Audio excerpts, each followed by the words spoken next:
Ladies and gentlemen, we are so lucky to be part of a nation that prides itself in producing the world's safest food supply. The United States is a country where food safety is at the height of expectations.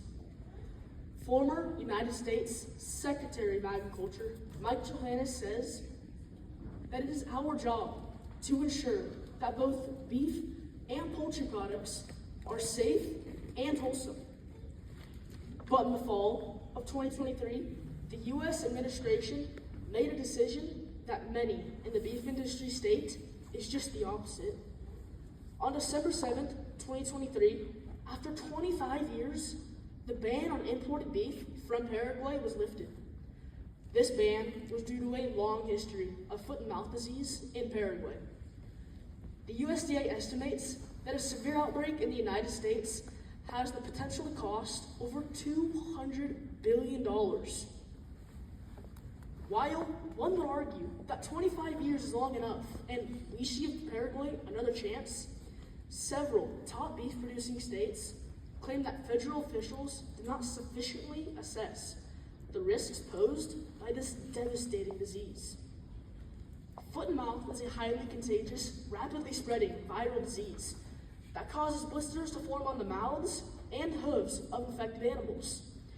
It is not often fatal to adult animals, but can lessen their food consumption and their movement. The disease was believed to be eradicated from the United States nearly 100 years ago. The worst outbreak was in 1914, when 22 states were quarantined and over 170,000 cattle were destroyed. Not only cattle can be afflicted, the virus can infect a range of animals with divided hooves, driving the potential for devastation into other livestock species. Paraguay's last known outbreak of the disease was about a decade ago, but we still don't consider them free of disease because they are still routinely vaccinated against it. So, with these facts, why would we even consider allowing beef imports from a country with the potential for contamination of the world's safest food supply? In the fall of 2023, the USDA analyzed the risk to domestic livestock posed by the import of chilled or frozen beef from Paraguay at the country's request, and proposed a rule to start imports in March of 2024. Paraguay beef exceeded government projections of 4,000 to 5,000 tons. We ended up importing over 10,000 tons of beef.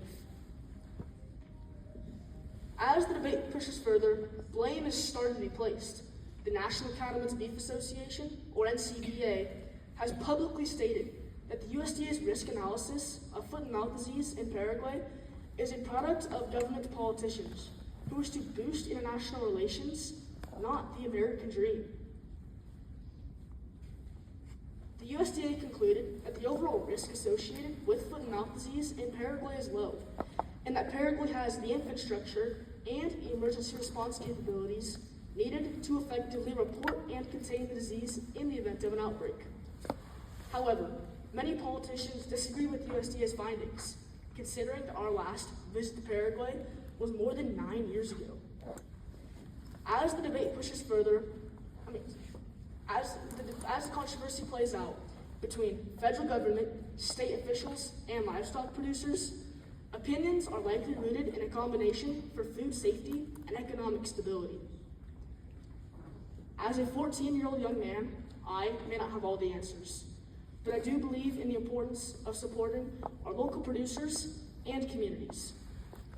Let us remember that the choices we make today impact the world we will inherit tomorrow.